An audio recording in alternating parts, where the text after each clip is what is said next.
lấy cái bao khác.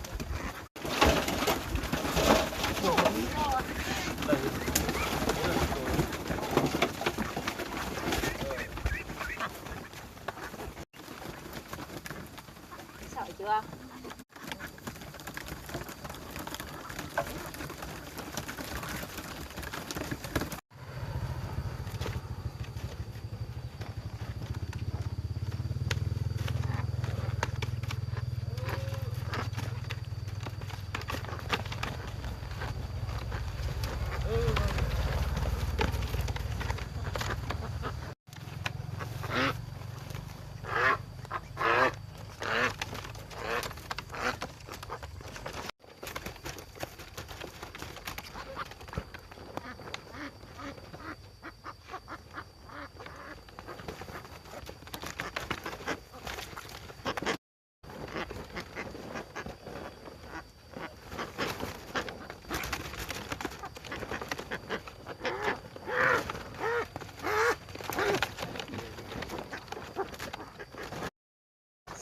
Bắn hết cả đầu rồi. Nói dần là nó không hiểu.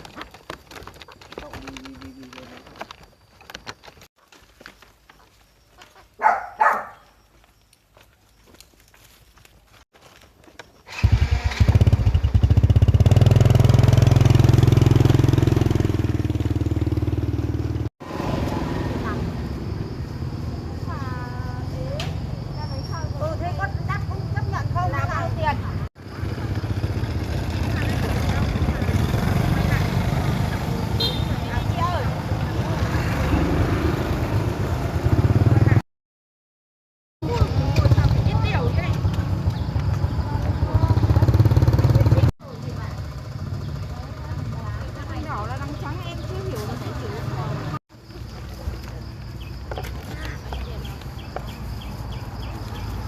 Bỏ ra rồi. Đường nhiều rồi.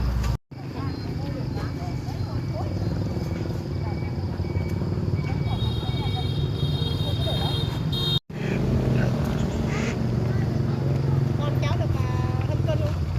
Chắc được cân 1, cân 2. Đây là thịt gì đấy? Cỏ ạ. Cỏ mà ăn ngon. Bao tiền một cân? 150 đôi ạ. Thịt này nó mới ngọt đó. Nó là sờ một con nữa hả? Đây ạ.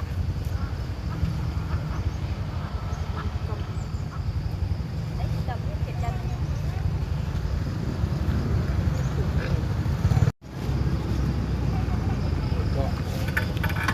Đây luôn, em chọn một bát đôi đó thì chị đi đã.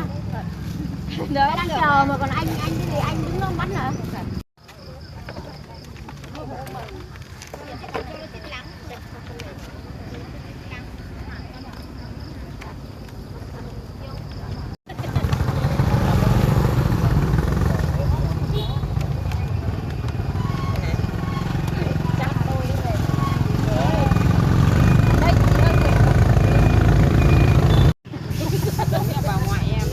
Sao biết?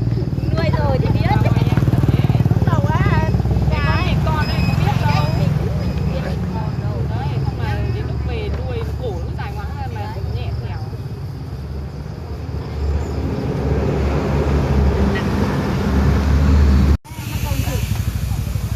Đây cái đứng này thì rồi anh chưa cái gì cũng tặng phải không? Đây ạ. Đây cái đứng này thì nói ăn nó ngon mà. Lại xả đây. Đấy tiền nghĩa rồi nha.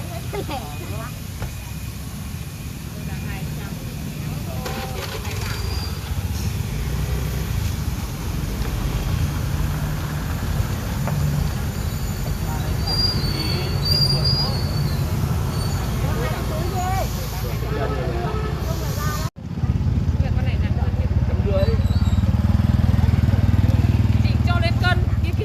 Tôi mà bắt là 2 con đi không phải Thật to đấy. là gì. Để em mua về mà ăn. Đã đàn rồi.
Dạ.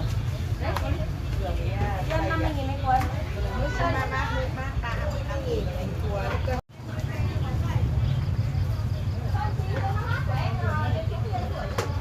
Trẻ quay dẻo hay dừa.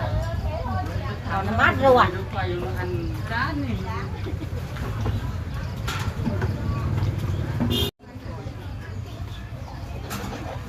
Từ xúc ăn thế nào xúc thì đây.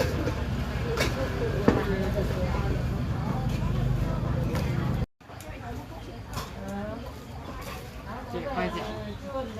Bên quay hả con? Để cho 2 bát. Ăn ngô chưa? Mới ăn một nắm. Ăn ngô bung ấy. Là vẫn đẩy trong tủ ấy. Đúng hay là ba. Quần. Xong rồi cả Việt Nam ấy. Thế là mày thấy còn lấy nửa cân. Vẫn để trong tủ ấy. Sao mà ngăn đá này ăn là ăn. Vâng. Vâng, cô bảo là để trong tủ ấy để mai mẹ mua đường rồi cho xong thì ngoái ngoái lên ăn như kiểu ăn rẻ. Lúc nữa là cho tí đường mà.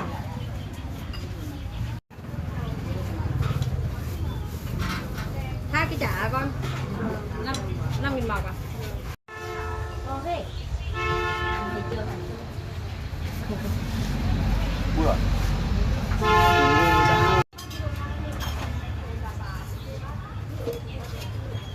Cái đó cầm nhá. Cầm dưới một cân đấy. Đấy cả? Kia mà hắn cầm dưới một cân nữa. Cái về lương. Tao về đấy.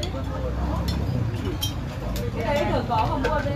Hôm qua nó gạ mà nó bảo nó bữa sáng thì làm bữa thịt chó thì mua vào trong chiến nó đẹp.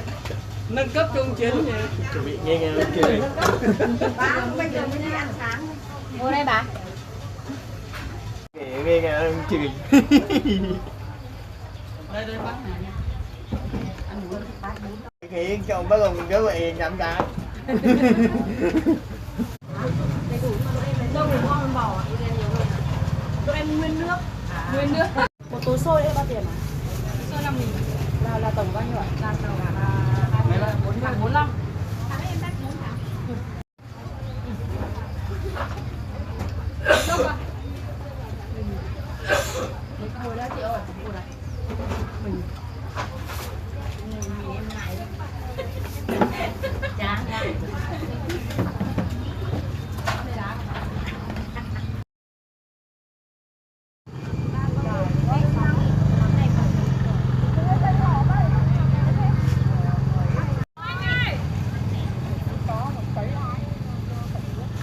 Chục con vịt.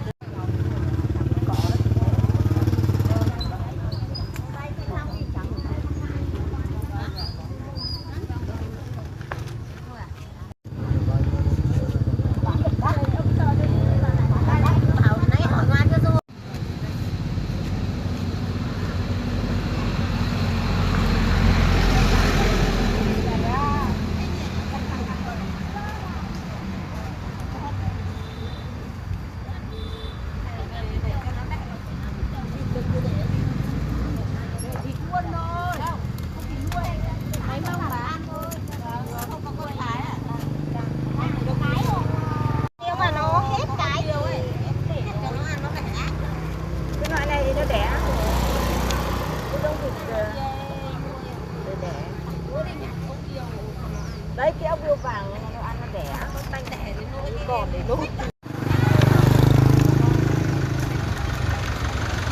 Bé quá vậy. Đấy đấy luôn nó có to không? To chứ.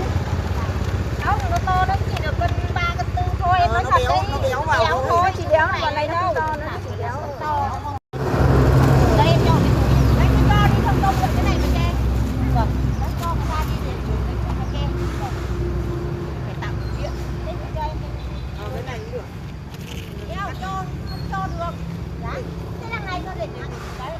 Không phải hết. Không phải hết. Chắc cái chuẩn bị rồi gì. Vòng cái túi này này Đừng lấy thôi. rác rồi. À thế cũng mà thoải mái. Mua mấy con lên thảo vườn này. Thảo một cái vũng nước thôi. Nó thích ăn thì Trộn chuối, trộn cá ngô cho nó ăn. Cái này thì càng thắng bẩn thì ăn được. bán thì đây lại quá ngon.